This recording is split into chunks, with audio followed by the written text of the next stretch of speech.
Love is often described as a force that can conquer all obstacles. But what happens when love collides with deeply rooted beliefs and unyielding traditions? When the very identity of a person becomes a battleground for acceptance and rejection, the consequences can be devastating. In Houston, Texas, a tragic event shook a community to its core. Pastor Kwame Mensah, a respected Ghanaian spiritual leader, ended the life of his wife, Amara Johnson, on the very night they vowed to spend forever together. What made this tragedy even more complex was the truth about Amara. She was a transgender woman, a fact that challenged not only cultural norms, but also the rigid doctrines that shaped Kwame's world. This story is not just about a crime. It is about the collision of faith, identity, and the struggle to reconcile love with tradition. It raises difficult questions about the cost of prejudice and the price of silence. Have you ever witnessed a love story challenged by forces far beyond the couple's control? Have you seen how cultural expectations and personal beliefs can turn what should be a celebration into a tragedy? This is a story that forces us to confront uncomfortable truths about identity, faith, and the limits of acceptance. Whether through family, community, or faith, many have faced moments where love was tested by judgment and fear. Have you ever felt torn between who you are and what others expect you to be? Have you seen someone you care about struggle to be accepted for their true self? These questions resonate deeply in the story of Kwame and Amara. At the center of this tragedy lies a painful clash between a man raised in strict tradition and a woman who dared to live authentically. Their love was real, but the pressures from culture, religion, and society created a storm neither could escape. This story reveals how those pressures can lead to devastating consequences. What does this heartbreaking event teach us about compassion, understanding, and the dangers of intolerance? Stay with us as we explore the lives behind the headlines, the struggles that led to that fateful night, and the lessons that can help prevent such tragedies in the future. If you believe in the power of love and the importance of understanding, please like this video, share your thoughts in the comments, and subscribe to True Crime Dossier for more stories that challenge and inspire. This is more than a tale of crime. It is a reflection of the struggles faced when love crosses boundaries set by culture and faith. Kwame and Amara's story challenges us to look beyond headlines and ask difficult questions about acceptance, identity, and the cost of silence. Their journey was marked by hope and conflict, passion and fear. It is a story that forces us to examine how deeply ingrained beliefs can shape actions, and how those actions can change lives forever. As we unfold the story of Kwame and Amara, prepare to witness a powerful exploration of love caught between tradition and truth. This is a story that demands empathy and reflection, challenging us to rethink how society treats those who live outside conventional norms. Stay with us as we reveal the moments that led to a night of heartbreak and the lasting impact on a community struggling to find answers. Your voice matters. Join the conversation, share your perspective, and help us shine a light on stories that need to be heard. Don't forget to like, comment, and subscribe to True Crime Dossier. Your support helps bring these important stories to light and fosters a community where difficult conversations can happen. Kwame Mensah was born in Kumasi, Ghana, into a family where faith and tradition shaped every aspect of life. Raised by his mother, Nana Mensah, a woman known for her strict adherence to cultural values, Kwame was taught that a man's role was to lead and protect, while women were expected to uphold the home. From a young age, Kwame excelled in his studies and spiritual pursuits, earning respect as a promising future leader in his community. When Kwame moved to Houston, Texas, he carried these values with him. There, he founded a Pentecostal church, becoming a spiritual guide for many. His sermons were passionate, and his presence commanding. Yet beneath the surface, Kwame wrestled with the challenges of adapting to a new culture, one that often clashed with the beliefs he had grown up with. Amara Johnson's story was very different, but no less challenging. Born in Houston and assigned male at birth, Amara faced a lifelong struggle to live authentically as a transgender woman. Growing up in a tough neighborhood, she encountered prejudice and hardship but refused to let those obstacles define her. Her activism for LGBTQ+ rights made her a beacon of hope for many, but it also made her a target. Amara's strength and determination to be true to herself were inspiring, yet they also placed her at odds with many around her, including those who could not accept her identity. Kwame and Amara's paths crossed at a community outreach event organized by Kwame's church. Despite their very different backgrounds, they found themselves drawn to one another. Kwame, a man deeply rooted in faith and tradition, was unexpectedly moved by Amara's courage and compassion. Amara, who had long faced rejection, saw in Kwame a glimpse of acceptance and understanding. Their initial conversations were cautious but meaningful. They shared stories of struggle and hope, finding common ground in their experiences of marginalization. For Kwame, Amara's strength challenged his preconceived notions. For Amara, Kwame's willingness to listen offered a rare chance for connection. Over time, their relationship grew quietly, away from the judgmental eyes of their communities. They exchanged letters and met in secret, nurturing a bond that was both tender and complicated. Their love was a refuge from the harsh realities they faced, but it was also fragile, built on the hope that they could bridge the gap between their worlds. Yet, the pressures of culture, religion, and societal expectations loomed large. Both knew that their relationship defied norms and would face resistance. Still, they held on to the belief that love could overcome the barriers set before them. Kwame Mensah's life was shaped by the values and expectations of his Ghanaian upbringing. His mother, Nana Mensah, was a pillar of tradition, firmly believing in the roles assigned by culture and faith. For Kwame, these teachings were not just guidelines, they were the foundation of his identity and purpose.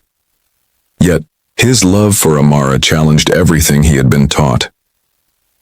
In private moments, Kwame wrestled with feelings of guilt, fear, and confusion. The man who preached acceptance and compassion struggled to reconcile his faith with the reality of his relationship. The pressure to conform to traditional norms weighed heavily on him, creating a storm of emotions that he kept hidden from most. Pastor Emmanuel Osei, Kwame's mentor, was a constant reminder of the path Kwame was expected to follow. Emmanuel's stern views on tradition and morality left little room for deviation. Meanwhile, Nana's disapproval was a silent but powerful force, her absence from the wedding a clear message of rejection. Kwame's younger brother Samuel offered a different perspective. Embracing more progressive ideals, Samuel urged Kwame to find a way to balance love and faith. His calls for understanding and change, however, often fell on deaf ears, caught between loyalty to family and the desire for acceptance. For Amara Johnson, the relationship with Kwame was both a sanctuary and a source of constant challenge. She had faced rejection and hostility throughout her life, yet in Kwame she saw a chance for acceptance and love that transcended societal boundaries. Her belief in the power of love to overcome prejudice was unwavering. Still, Amara was not blind to the risks. She knew that their union defied deeply held beliefs in both their communities. Her closest friend, Tasha Williams, often warned her about the dangers of loving someone caught between tradition and change. Despite these warnings, Amara held on to hope, believing that their love could be a bridge between worlds. As their relationship deepened, the pressures from outside forces intensified. Kwame's internal struggles became more apparent, and the weight of expectations from family and church grew heavier.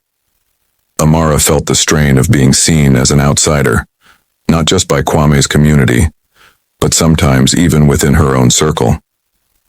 The tension was a constant presence, a reminder that their love existed in a fragile space. Both Kwame and Amara were caught between their desires and the harsh realities of the world around them. This growing conflict set the stage for the tragic events that would follow. The wedding day arrived with a mix of hope and unease.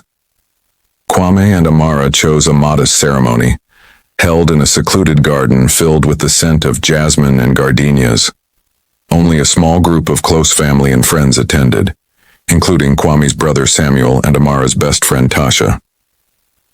The ceremony was meant to symbolize a new beginning, a union that defied expectations and challenged long-held traditions. For Kwame and Amara, it was a moment of courage, a declaration that love could exist beyond the boundaries set by culture and religion. Despite the outward calm, tension simmered beneath the surface. Nana Mensah's absence was a silent but powerful statement of disapproval. Her decision to skip the ceremony spoke volumes to those who understood the weight of tradition in their community. Whispers of discontent spread quietly among the congregation. Some viewed the union as a betrayal of sacred customs, while others struggled to reconcile their faith with the reality before them. The day was filled with subtle clashes and uneasy glances, reminders that acceptance was far from universal. The wedding night was meant to be a time of closeness and celebration, a quiet moment to begin their life together. The room was softly lit, filled with the scent of candles and the faint sound of hymns. But beneath the surface, tension had been building unseen by most. As the night unfolded, a heated conversation erupted between Kwame and Amara. The weight of their differences, the clash of tradition and identity, came crashing down. Amara spoke passionately about love's power to overcome prejudice, while Kwame struggled with fear and confusion, torn between his feelings and the expectations that haunted him. In a moment of overwhelming emotion, Kwame lost control. The struggle that followed was brief but devastating. The man who had once preached hope and faith became the source of irreversible pain. Amara's life was cut short, leaving behind a community stunned by the violence and the heartbreak. This night marked the end of a fragile dream and the beginning of a painful reckoning. The tragedy forced everyone involved to confront the consequences of intolerance and the cost of silence. The news of Amara's death sent shockwaves through Houston's diverse communities. The church that had once been a place of refuge now found itself at the center of a painful scandal. Pastor Kwame Mensah was taken into custody, leaving behind a congregation grappling with disbelief and sorrow. The tragedy exposed deep divisions. Nana Mensah's public condemnation echoed the sentiments of many who saw the union as a violation of sacred traditions. Her voice was loud and clear, reinforcing the cultural barriers that had contributed to the heartbreak. In contrast, Samuel Mensah, Kwame's younger brother, stepped forward with a message of reconciliation. Embracing more progressive views, Samuel called for understanding and reform within their community. His efforts to bridge the gap between tradition and acceptance sparked both support and backlash. Meanwhile, Amara's friends and advocates rallied for justice. Led by Tasha Williams, they organized vigils and public forums, demanding recognition of the violence faced by transgender individuals. Their activism brought national attention to the case and highlighted the urgent need for change. The trial of Pastor Kwame Mensah drew widespread attention, becoming a focal point for discussions about faith, culture, and violence. Testimonies revealed a man torn by internal conflict, struggling to reconcile his beliefs with his actions. The defense argued that the immense pressure from cultural expectations contributed to his breakdown, while the prosecution emphasized personal responsibility for the tragic outcome. The courtroom became a stage where grief, anger, and reflection played out. Families, friends, and community members watched as the legal system sought to deliver justice, but the emotional wounds ran far deeper than any verdict could heal. Amara's death sparked a broader conversation about the treatment of transgender individuals, especially within conservative communities. Advocacy groups used the case to highlight the dangers of intolerance and the urgent need for protective laws and support systems. Workshops, forums, and public discussions emerged, aiming to educate and foster empathy. The tragedy became a call to action, urging communities to confront prejudices and embrace change before more lives are lost. The story of Kwame and Amara is a powerful reminder of the consequences when love is caught between rigid traditions and the need for acceptance.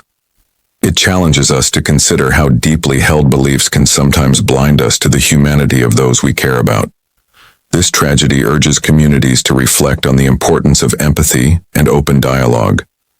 It highlights the dangers of silence and the urgent need to create spaces where difficult conversations about identity and faith can happen without fear.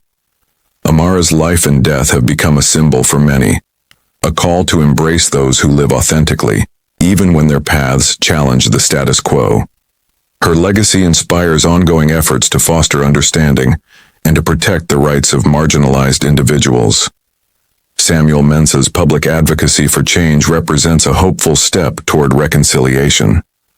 His calls for introspection within families and religious communities encourage a future where love is not limited by tradition, but celebrated in all its forms. Communities across Houston and beyond continue to grapple with these issues, working toward a society that values acceptance over judgment. The journey is difficult, but the memory of Amara fuels the determination to build a more inclusive world. As this story reaches more people, it serves as a reminder that the true measure of a society lies in how it treats its most vulnerable members. The hope is that through awareness, education, and compassion, tragedies like this can be prevented. The tragic tale of Kwame and Amara leaves us with more questions than answers. It challenges us to look beyond cultural and religious boundaries and to recognize the human cost of intolerance. Their story is a stark reminder that love, in all its forms, deserves respect and protection. As we reflect on this heartbreaking event, we are called to consider how we can contribute to a world where acceptance replaces judgment and understanding overcomes fear. Your voice matters. By sharing this story, commenting below, and subscribing to True Crime Dossier, you help keep important conversations alive. Together, we can raise awareness about the challenges faced by marginalized communities and support efforts to create safer, more inclusive spaces. If this story moved you, please like the video and share it with others who believe in the power of empathy and change. Let's honor Amara's memory by standing against prejudice and embracing the diversity that enriches us all.